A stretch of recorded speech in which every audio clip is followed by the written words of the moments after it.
Hey everybody, welcome back to the channel. Nice to see you again. Today we're talking duckweed. Is it the anti-hero or the super villain of the aquarium hobby? Everybody knows about it. Most people have an opinion. Let's talk about it. You know what it is. It's that tiny little plant that everybody loves to hate and some people pretend to love. And really that's kind of how fish keepers feel about it. There are people who hate it and there are people who pretend to love it. And I maintain they're only pretending because they can't get rid of it and they feel that's the only way to save their mental health. So can we keep it? Can we make it work for us? Can we make it do jobs? What are the benefits? Or am I lying to you and you can get rid of it? What are the ways to minimise it, if not get rid of it? What are its benefits? Let's just find out what this stuff does, as well as just being the thing that sticks to you, the aquarium version of glitter. Does it have any redeeming features? So what are some of the positives? Well as sucking up your will to live, it will suck up nitrates faster than a lot of other plants. It's super fast growing. Given the right conditions, it will flourish. Given the worst conditions, it will still survive. But this will both help you determine your water quality and keep on top of your water quality.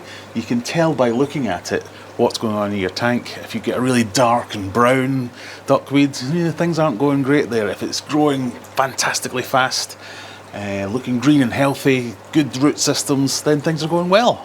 It'll outcompete other algae and things like that, so keep your tank looking a bit nicer. Apart from the surface layer, of course. Who wants that?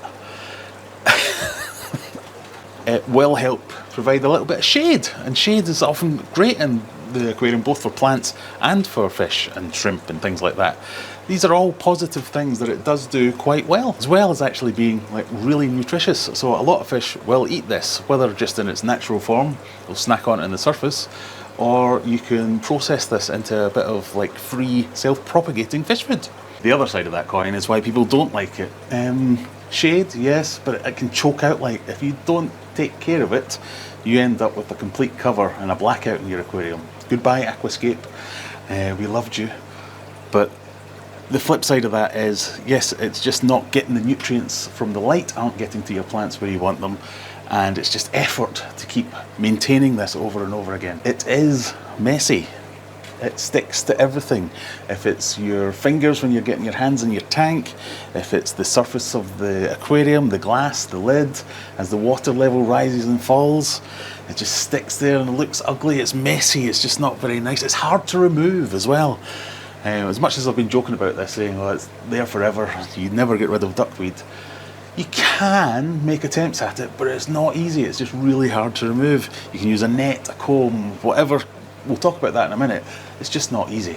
It is hardy. It lasts a long time.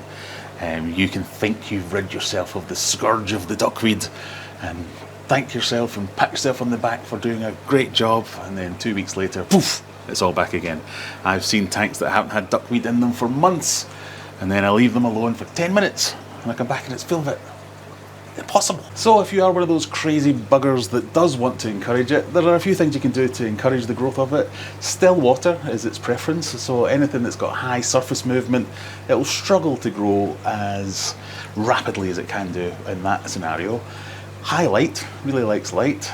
Making sure you don't have a fish that'll eat it, that's also a good method. But my number one method for encouraging duckweed to grow is to not want it. If you don't want it and you want to remove it, there are some methods. We'll talk about, oh yes, you can reduce nutrients and all that kind of stuff, but generally, if you've got duckweed, you've also got other plants you want to keep control of. So the number one way is to just manually get in there and remove it. Get your hands in, get a net in, get a comb, whatever it might be. There's hundreds of videos on the internet about how to remove it. None of them work. But manual removal and good maintenance is the main thing. I have had great success with surface skimmers. I'll put a video link up here about some DIY cheap skimmers you can make. They do really well, because that's the number one way of getting out your tank, is to automate it. Make sure it actually leaves your tank. So if you have a sump, for instance, or some kind of overflow system, because it always sits on the top, that'll just get it mechanically out of your tank. It'll do a good job at removing it, but a skimmer works in a similar way, where you can just have the duckweed going into the skimmer and it's kind of all automagical and you don't have to worry about it. But as I say, it always comes back, so you need to be meticulous with your maintenance and husbandry to make sure you get it all out and you keep going, and it's a process that repeats and repeats and repeats.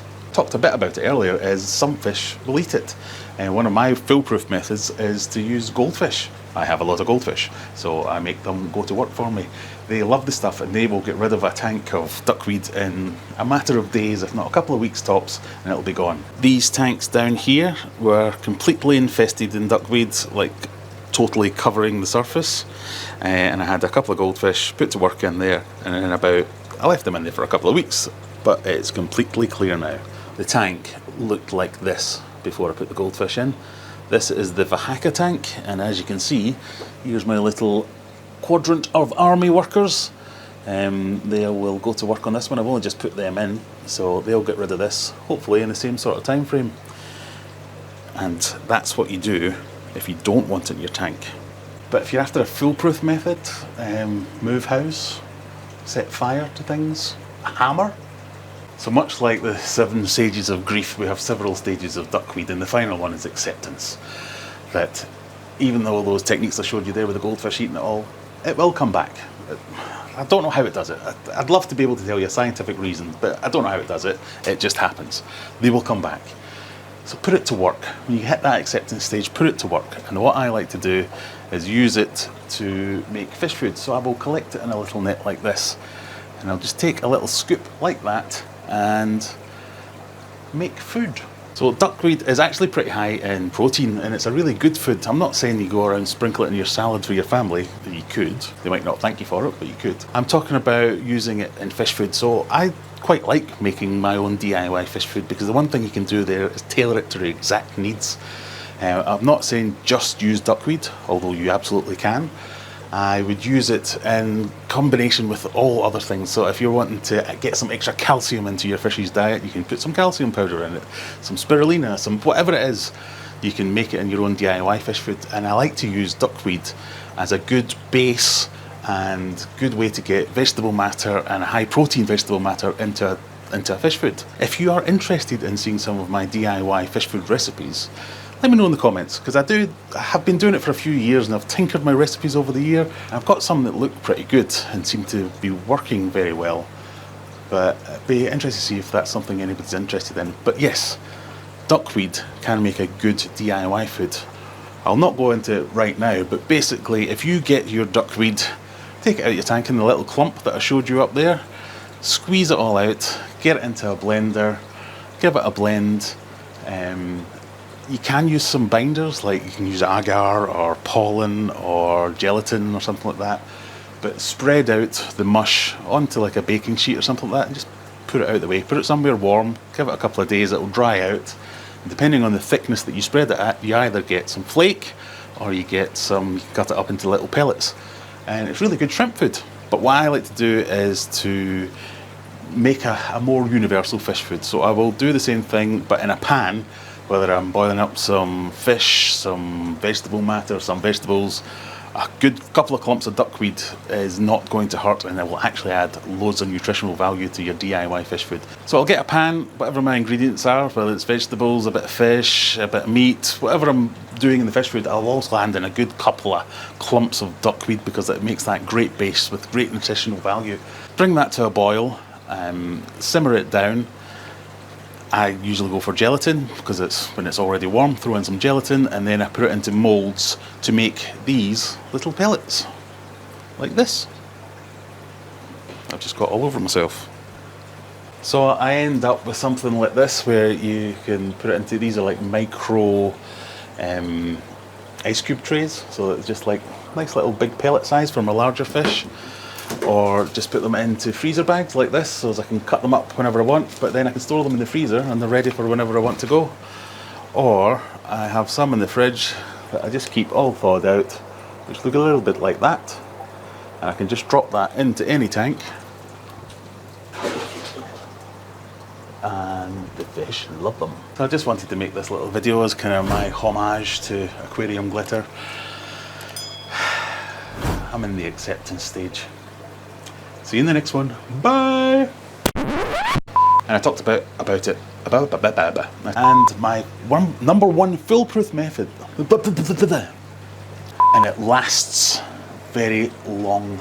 It lasts very long time. Me last you a long time.